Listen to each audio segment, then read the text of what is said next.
हालात जैसे भी क्यों ना हो, अगर तुम्हें अल्लाह की ज़ात पर कामिल यकीन है तो ऐसा कुछ भी नहीं जो तुम ना कर सको।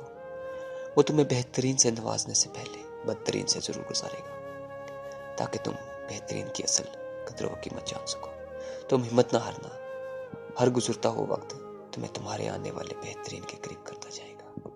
यकीन करो, वो वक्त बहुत करीब है जब तुम्हारा रब तुम्हें खुश करने में कोई कसर नहीं छोड़ेगा, बिल्कुल वैसे ही जैसे तुमने अपने सब्र से उसकी रज़ा में राज़ी होकर उसको राज़ी करने में कोई कसर नहीं छोड़ी। राह जुदा हो जाने से मुकद्दर जुदा नहीं हुआ करते। जो इस बात पर यकीन रखता है, अल्लाह उनके लिए ऐसे रास्ते बनाता है जो किसी और की नज़र से गुजरे नहीं होते। हालात समझ से बाहर हो जाए तो मौज से भी अक्ल से बाहर के हुआ करते हैं। सुनो, वो तुम्हें बेहिसाब देने के लिए आजमा रहा है। वह तुमसे इतनी मोहब्बत करता है कि अगर तुम्हें उसकी मोहब्बत की मकदार का इल्म हो जाए तो तुम्हारा जोड़ जोड़ अलग हो जाए।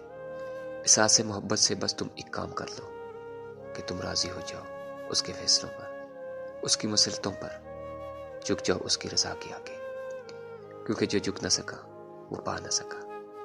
तवक्कल करो जैसे नूह अलैहिस्सलाम ने दौरान सलाब किया, जैसे इब्राहीम अलैहिस्सलाम ने तपती हुई आग में किया, जैसे मूसा अलैहिस्सलाम ने समुंदर पर चलते हुए किया, जैसे यूसुफ अलैहिस्सलाम ने अंधे कुएं में किया, जैसे यूनुस अलैहिस्सलाम ने मछली के पेट में किया, जैसे अय्यूब अलैहिस्सलाम ने बीमारी में किया, जैसे ज़िक्रिया अलैहिस्सलाम ने अपनी बीवी के बांझ होने के बावजूद औलाद की उम्मीद में किया। यकीन रखो अंधा यकीन, फिर देखो कैसे कदर बदलते हैं, कैसे आजमाइश के पहाड़ रेजा रेजा होते हैं, कैसे मौजों के दरवाजे खुलते हैं।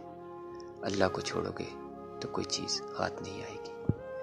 जहाँ इतना सब्र किया है वहाँ थोड़ा सब्र और सही। फिर देखो, जो अब तक तुम्हारे नसीब का हिस्सा नहीं था वो तुम तक पहुँचा दिया जाएगा। गम ना करो, अल्लाह तुम्हारे साथ है। एक बार फिर उस फतेह को भूल गए हो जिससे अल्लाह ने तुम्हें हमकिनार किया था। उसकी रहमतों को याद करो और उस पर यकीन कर लो कि तुम्हारा रब हर शय पर कामिल है। दुनिया में ऐसा कुछ भी नहीं जिस पर तुम्हारे रब का अख्तियार ना हो। वो तुमसे कुछ चीज़ें इसलिए भी दूर करता है ताकि तुम उसके पास रह सको। अल्लाह ने तुम्हारे लिए बहुत कुछ रखा है, वो सब हासिल करने के लिए तुम्हें उस पर भरोसा करना होगा। अगर तुम अपनी झोली को भरना चाहते हो तो तुम्हें सबसे पहले अपनी इस खाली झोली में खुश रहना सीखना होगा। यह उसकी अता का अंदाज है। वो पहले तुम्हें मांगना सिखाता है और फिर वहाँ से अता करता है जहाँ से तुम्हें मिलना नामुमकिन लगता हो। वो तुम्हें तुमसे गुजार कर ही तुम तक लाता है। वो तुम्हें पहले तुम्हारी पहचान करवाता है, फिर अपना पता देता है। तुम अपनी मर्जी से उसकी जानब नहीं जाते। जब उसे तुम पर प्यार आता है तब वो ऐसे हालात पैदा कर देता है कि तुम उसकी तरफ खींचे चले आ जाते हो। वो तो तुमसे 70 माओं से ज़्यादा मोहब्बत करता है। जैसे माँ अपने बच्चे की एक सिसकी पर दौड़े चली आती है, वो कैसे तुम्हें रोते हुए अकेले छोड़ सकता है। तुम्हें अब भी ऐसा लगेगा अल्लाह ने तुम्हें वो नहीं दिया जो तुम चाहते थे, लेकिन तुम जल्द ही जान जाओगे जो तुम चाहते थे उसका मिल जाना कितना बुरा था। तुम जल्द ही समझ जाओगे कि शुक्र के लिए सब्र कितना ज़रूरी था। कोई ज़रा सी देर पर हो गया मायूस तो किसी की किस्मत में बार बार सर झुकाना लिख दिया।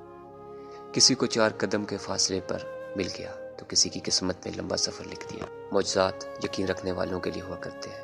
और याद रखो, दिल से निकली हुई दुआ अल्लाह कभी भी रद्द नहीं करता। दुआओं से तकदीर के रुख मोड़ दिए जाते हैं। तुम खाली हाथ कभी नहीं लुटाए जाओगे, बल्कि तुम्हारी तड़प और तुम्हारा यकीन तुम्हें कुन की मंजिल तक ले जाएगा। ऐसी मंजिल जहाँ सिर्फ मौजज़ात हुआ करते हैं। जो चीज़ें जितनी नामुमकिन होती हैं वो चीज़ें उतनी मुमकिन भी हो सकती हैं। लेकिन कौन जाने, हम ज़रा सी देर देखकर इनकार समझ लेते हैं। और सब्र दुआ की ज़रूरत है। और फिर तुम देखोगे इस देर के बाद कुन फरमा दिया जाएगा और तुम्हारी मनपसंद चीज़ तुम्हें अता कर दी जाएगी। जब आपको कोई रास्ता नज़र ना आए और हालात बिल्कुल नामुमकिन लगने लगे और रास्ता तंग नज़र आए तो तब और भी ज़्यादा यकीन से दुआ करना, क्योंकि ये वही वक्त होता है जब सबसे ज़्यादा हमारा सब्र आजमाया जाता है और इसके बाद ही हमारी दुआ कबूल होनी होती है। जैसे हमने बाकी इम्तिहान पास कर लिए, इसी तरह हमने इस इम्तिहान में भी पास होना है। अल्लाह पर तवक्कल रखकर जिसने तुम्हें दुआओं की तौफीक अता फरमाई है, वही इस दुआ को तुम्हारी तकदीर के सफ़ों में शामिल करने पर कादिर है। तुम बस मुखलिस दिल के साथ اس کی رہنمائی اور کرم طلب کرتے رہنا، وہی تمہارا سب کام سنوار دے گا۔ وہ خاموشی بھی سن لیتا ہے، لیکن اس کو سحر پسند ہے۔ جب بندہ کہتا ہے اے میرے رب، تب وہ متوجہ ہوتا ہے۔ جب بندہ کہتا ہے تو بڑا رحیم ہے، تب اس کی رحمت جوش میں آ جاتی ہے۔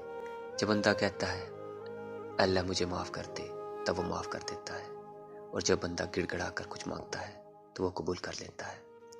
اللہ سے اس قدر مضبوط تعلق بناؤ کہ جس روز تم اللہ کو آواز نہ لگاؤ، اس روز اللہ خود اپنے فرشتوں سے بولے، جاؤ پتہ کرو میرے اس بندے کا آج اس کی آواز نہیں آئی، اور میری مدد اس تک لے جاؤ اور میری رحمت اس تک لے جاؤ، تاکہ مجھے اس کی آواز آئے اور مجھ سے کہے یا اللہ میں ٹھیک ہوں۔